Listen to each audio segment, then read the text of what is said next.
Jangan pernah beli sawah sebelum kamu paham tiga aset ini. Kalau kamu mencari passive income yang stabil setiap tahun, kamu wajib mengikuti protokol ini. Aku sering sekali melihat orang salah langkah, menganggap tanah sawah adalah aset investasi utama, padahal yieldnya sangat rendah dan sangat sulit cair. Kita akan bedah kenapa mentalitas ini justru menjebak kamu dalam kemiskinan aset. Banyak orang terjebak dalam romantisme memiliki tanah. Mereka pikir punya hektaran sawah otomatis membuat mereka jadi orang kaya. Tapi mari kita bicara angka, bukan perasaan. Jika kamu membeli 1 hektar sawah, berapa yield bersih yang kamu dapatkan setiap tahunnya?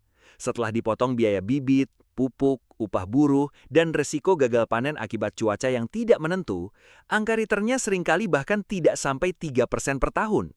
Itu pun kalau tidak sedang kekeringan atau terserang hama. Secara teknis, ini adalah jebakan likuiditas. Sawah itu aset yang mati. Dia tidak bekerja untukmu. Justru kamu yang harus bekerja keras mengurus operasionalnya yang rumit. Saat kamu butuh uang tunai dalam kondisi darurat, menjual sawah itu bukan perkara semalam. Butuh waktu berbulan-bulan, pengurusan surat, hingga negosiasi harga yang seringkali jatuh di bawah ekspektasi. Kamu menanam modal besar, sementara nilai asetnya hanya tumbuh sebatas inflasi, bukan secara produktif. Aku melihat banyak investor pemula yang bangkrut bukan karena tidak punya uang, tapi karena mereka memarkir seluruh kekayaannya di aset yang tidak produktif dan susah dijual. Mereka punya aset secara nominal, tapi mereka miskin secara cash flow. Kamu bekerja keras mengumpulkan modal, lalu kamu menguburnya di tanah yang tidak memberikan arus kas stabil. Pertanyaannya, kalau bukan sawah, lalu kemana seharusnya arah uang kamu bergerak? Tolong fokus kalian baik-baik ya, ini penting sekali. Kamu harus sadar, ada kenyataan pahit yang jarang dibahas. Selama kamu hanya melihat aset sebagai kepemilikan fisik yang pasif, kamu sebenarnya sedang kalah dengan waktu. Banyak orang mengira punya tanah luas di desa itu adalah puncak aset. Tapi realitanya, tanah itu hanya akan menjadi beban pajak tahunan dan biaya perawatan jika tidak ada arus kas yang mengalir di atasnya. Banyak di antara kamu mungkin bertanya, lalu apa bedanya kalau aku hanya diam? Bedanya ada pada utility value atau nilai guna. Mari kita bedah secara analitis. Ketika kamu menahan aset yang tidak produktif, kamu bukan sedang berinvestasi, melainkan sedang menyimpan uang di dalam tanah dengan bunga yang bahkan tidak mampu mengalahkan laju inflasi real sebesar 4-5% per tahun. Kamu merasa aman karena asetnya ada di depan mata, padahal sebenarnya kamu sedang kehilangan potensi capital gain yang seharusnya bisa mencapai 15 hingga 20% per tahun jika aset tersebut dikelola sebagai instrumen bisnis. Di babak ini, aku ingin kamu melepas label bahwa investasi harus besar. Kita akan mulai melihat aset desa bukan sebagai tanah mati, melainkan sebagai infrastruktur. Aku akan menunjukkan bagaimana perputaran bisnis di sektor pedesaan yang sekarang sedang bertransformasi karena digitalisasi logistik dan perubahan pola konsumsi masyarakat lokal justru menciptakan celah yang tidak disentuh oleh investor kota. Mereka terlalu sibuk memperebutkan lahan di pusat bisnis yang sudah jenuh. Sementara kamu punya akses langsung ke aset tersembunyi yang secara data memiliki barrier to entry yang rendah, namun memiliki daya ungkit yang sangat masif jika kamu tahu di mana harus menempatkan modalmu. Pertanyaannya sekarang, jika kamu sudah lelah dengan pola lama ini, apakah kamu siap untuk mulai melihat instrumen pertama yang sering disepelekan namun mampu memberikan arus kas stabil bahkan sebelum nilai tanahnya sendiri naik? Kita akan segera membedah aset pertama yang sering kali salah dikelola oleh penduduk lokal, yang sebenarnya adalah tambang emas jika kamu paham cara memonetisasinya. Masalah paling mendasar saat orang melihat desa bukan pada lokasinya, tapi pada kacamata yang kamu pakai. Kebanyakan orang datang ke desa dengan kacamata konsumsi, beli tanah, diamkan, berharap harganya naik 2 kali lipat dalam 5 tahun. Itu bukan strategi bisnis, itu spekulasi yang mematikan arus kas kamu. Kamu harus berhenti melihat desa sebagai hamparan tanah pasif dan mulai melihatnya sebagai ekosistem produksi yang butuh infrastruktur pendukung. Bayangkan perbedaan antara memiliki 1 hektar sawah dengan memiliki satu fasilitas pengeringan gabah atau logistik gudang dingin skala mikro. Sawah itu statis, kamu menanam, menunggu 3-4 bulan, panen, lalu selesai.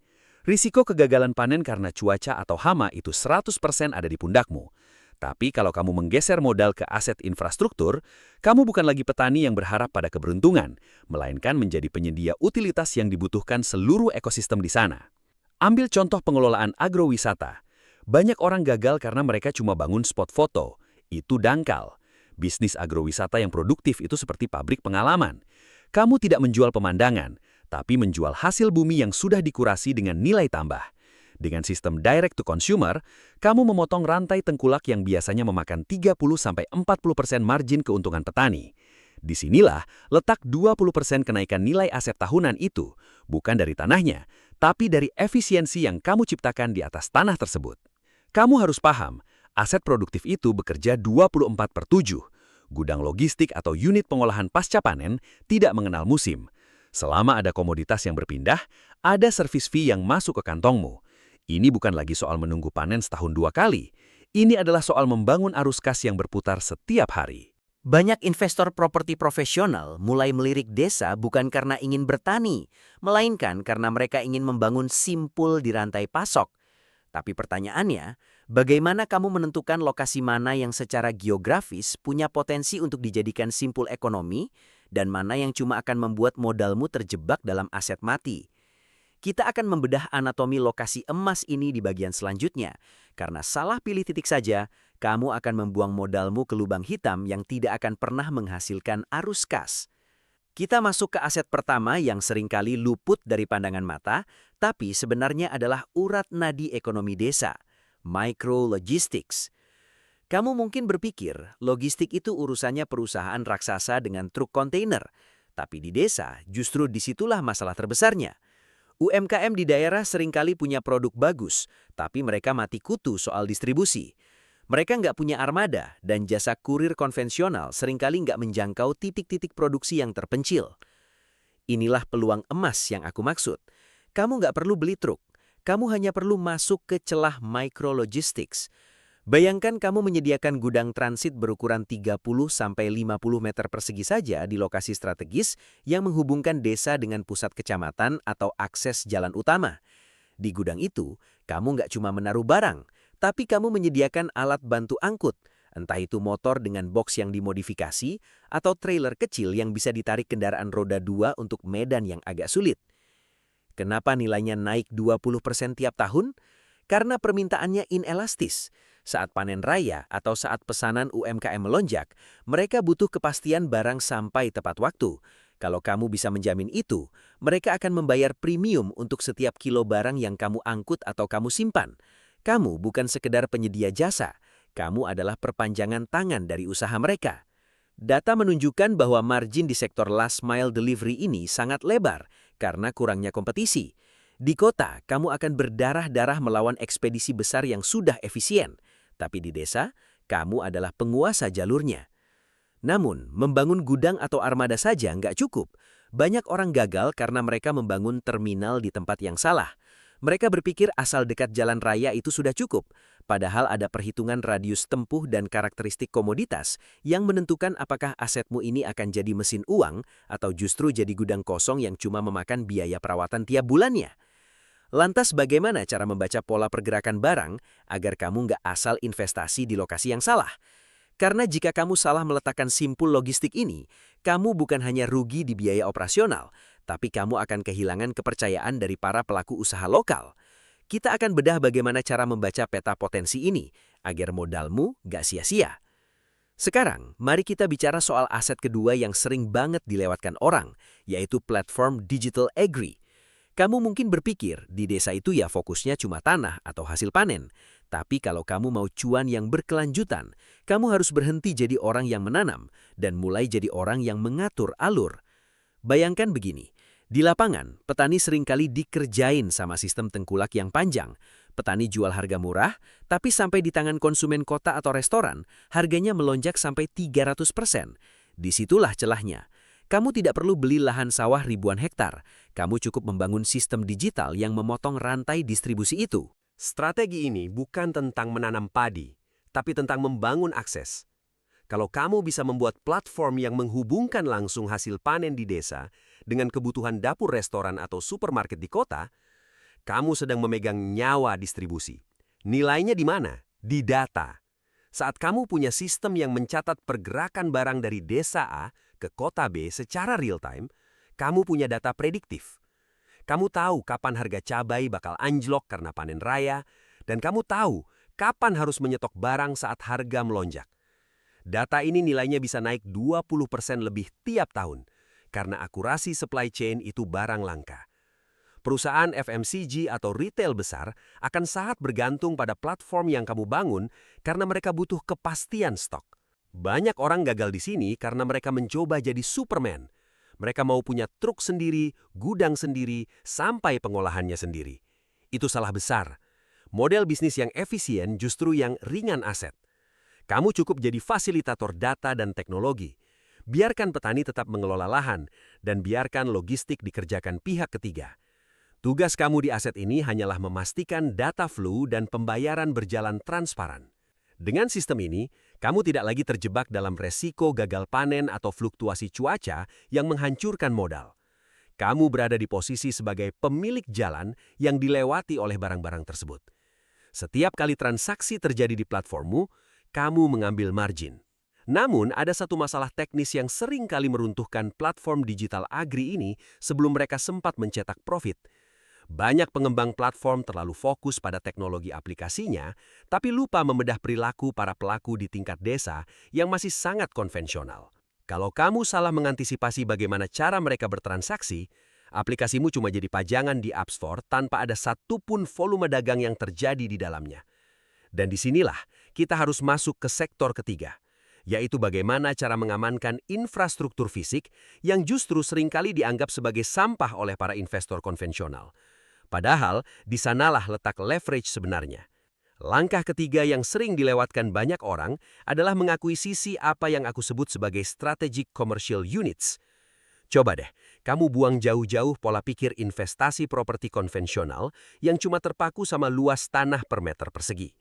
Ingat, di desa, tanah yang luas dan kosong itu sebenarnya adalah beban, bukan aset. Sekarang, perhatikan titik-titik perlintasan utama atau area yang berbatasan langsung dengan akses objek wisata baru. Di sanalah letak leverage sesungguhnya. Aku tidak bicara soal membangun ruko mewah 3 lantai yang justru terlihat mencolok dan tidak relevan dengan ekosistem lokal. Kita bicara tentang unit komersial mikro, kios dengan ukuran cukup 3x4 atau 4x5 meter, tapi memiliki foot traffic atau perputaran manusia yang tinggi. Poinnya bukan di ukuran fisik, tapi di captive market. Kalau kamu bisa menguasai titik di mana orang berhenti untuk mengisi bahan bakar, membeli logistik, atau menjadi titik tunggu transportasi, kamu sebenarnya sedang memegang toll road kecil di tengah desa. Kenapa aset ini bisa naik 20% tiap tahun? Sederhana, bisnis di desa itu bergantung pada lokasi yang terbentuk secara alami atau organic demand. Ketika infrastruktur jalan diperlebar atau arus wisata meningkat, nilai sewa di titik-titik ini tidak lagi mengikuti harga tanah rata-rata, melainkan mengikuti volume transaksi yang terjadi di sana. Kalau omzet pedagang di kiosmu naik, kapasitasmu untuk menaikkan harga sewa menjadi hampir tak terbatas. Banyak investor properti besar di kota tidak akan menyentuh aset seperti ini karena dianggap recehan. Tapi justru disitulah celahnya. Kamu sedang bermain di aset yang tidak dilirik pemain institusi, namun memiliki arus kas yang sangat sehat. Namun, mengamankan unit ini saja belum cukup kalau kamu tidak tahu cara mengikat penggerak di lokasi tersebut. Kamu bisa punya tempatnya, tapi kalau salah menempatkan mitra operasional yang tidak memahami dinamika sosial desa itu, asetmu hanya akan jadi bangunan mati. Nah, inilah yang membawa kita pada masalah yang lebih krusial. Bagaimana cara menyatukan infrastruktur fisik ini dengan sistem ekonomi lokal tanpa memicu resistensi dari warga sekitar yang justru bisa menghancurkan investasi yang sudah kamu bangun? Nah, setelah kamu paham pentingnya merangkul warga lokal, sekarang kamu butuh sistem untuk mengelola modalmu supaya nilainya gak tergerus inflasi di desa. Aku sering lihat pebisnis pemula terjebak karena mereka menanamkan semua uangnya di satu aset fisik saja. Padahal, rahasia agar aset di desa itu bisa bertumbuh 20% tiap tahun terletak pada satu hal. Protokol manajemen modal 50-30-20. Kamu harus bagi modalmu dengan sangat disiplin. Pertama, 50% dari total modal wajib kamu alokasikan ke aset perlintasan yang stabil. Apa itu aset perlintasan? Sederhananya, ini adalah aset di titik penghubung utama, seperti gudang di jalur distribusi desa ke kota atau lahan di sisi jalan yang pasti dilalui logistik. Aset jenis ini punya likuiditas yang terjaga karena nilai strategisnya gak mungkin turun selama akses jalan itu beroperasi. Berikutnya, sisihkan 30% modal untuk membangun infrastruktur logistik yang skalabel. Jangan cuma bangun gudang statis. Investasikan uang itu untuk sistem pergudangan modern, cold storage, atau platform digital yang menghubungkan hasil desa ke pasar yang lebih luas. Ingat ya, desa yang maju itu desa yang logistiknya efisien. Kalau kamu bisa memotong rantai distribusi yang nggak perlu, 30% modal ini bakal kasih kamu return yang sangat agresif. Terakhir, dan ini yang paling sering dilupakan orang, sisihkan 20% sebagai dana liquid untuk perawatan atau upgrade teknologi. Banyak yang mengira aset fisik gak butuh biaya operasional besar. Kamu salah besar. Seiring waktu, teknologi di desa pasti berubah. Kamu butuh dana cadangan untuk memperbaharui sistem manajemen, menambah otomatisasi, atau sekedar perbaikan struktural agar nilai asetmu gak terdegradasi. Dengan pembagian ini, cash flow kamu bakal tetap terjaga meski ekonomi sedang guncang. Saat ekonomi lesu, aset perlintasanmu akan jadi jangkar yang menahan portofolio. Saat ekonomi sedang booming, infrastruktur logistik mula yang akan mengakselerasi profitmu. Namun, ada satu risiko fatal yang sering muncul saat kamu mulai menerapkan protokol ini. Meskipun sistem modalmu sudah rapi, ada satu faktor tak terlihat yang bisa melumpuhkan seluruh investasi ini dalam semalam kalau kamu gak waspada. Sesuatu yang bahkan gak tertulis di neraca keuangan manapun, tapi jadi penentu hidup atau mati asetmu di tahun kelima. Kira-kira apa itu? Faktor yang paling sering diabaikan adalah ketergantungan pada ekosistem lokal. Kamu mungkin punya aset fisik, lahan logistik, gudang, atau mesin produksi di desa. Tapi kalau kamu gagal membangun kontrak sosial dengan masyarakat sekitar, aset itu hanyalah tumpukan material yang rapuh. Dalam dunia bisnis, ini bukan sekadar soal legalitas. Ini tentang legitimasi. Jika kamu tidak menjadi bagian dari solusi ekonomi desa tersebut, asetmu akan selalu dianggap sebagai benda asing yang sewaktu-waktu bisa terganggu. Jadi, saat kamu mulai menguasai 3 aset tadi, berhentilah bertindak seperti orang luar yang hanya datang untuk mengeruk keuntungan. Mulailah bertindak sebagai pemangku kepentingan yang memastikan pertumbuhan asetmu sejalan dengan pertumbuhan desa. Saat kamu mulai menerapkan protokol ini, menganalisis tanah, mengolah komoditas, dan mengoptimalkan logistik, kamu sebenarnya sedang melakukan identity shift. Kamu bukan lagi sekedar karyawan yang menunggu gaji bulanan masuk setiap tanggal 1. Kamu sudah beralih menjadi seorang asset owner. Kamu mulai paham bahwa kekayaan sejati tidak dibangun di balik meja kantor yang dingin, melainkan di atas ekosistem tempat kamu berdiri, di mana kamu mengalokasikan modal ke tempat yang benar-benar produktif. Ingat, transisi dari pekerja menjadi investor strategis tidak terjadi dalam semalam. Ini adalah akumulasi dari langkah kecil yang disiplin. Kamu tidak perlu punya modal miliaran untuk memulai. Mulailah dengan meneliti satu aset di desamu, pelajari cash flow-nya, dan hitung return-nya. Ketika angka itu sudah masuk akal, ambil langkah. Kekayaan tidak datang kepada mereka yang hanya menunggu, tapi kepada mereka yang bisa membaca peluang di tempat yang orang lain anggap sepi. Kamu sudah punya peta jalannya sekarang. Sisanya tinggal bagaimana kamu mengeksekusinya di lapangan. Kalau menurut kamu bahasan tentang aset tersembunyi di desa ini membuka perspektif baru, silahkan tekan tombol subscribe. Aku akan terus mengulas strategi bisnis dan manajemen aset yang realistis, yang tidak sekedar teori, tapi bisa kamu aplikasikan langsung untuk membangun kekayaan yang tahan lama. Bagaimana menurut kamu? Aset mana yang paling masuk akal untuk kamu mulai tahun ini? Tulis rencana strategis kamu di kolom komentar. Aku ingin mendengarnya. Terima kasih sudah menyimak sampai akhir. Sampai jumpa di video berikutnya.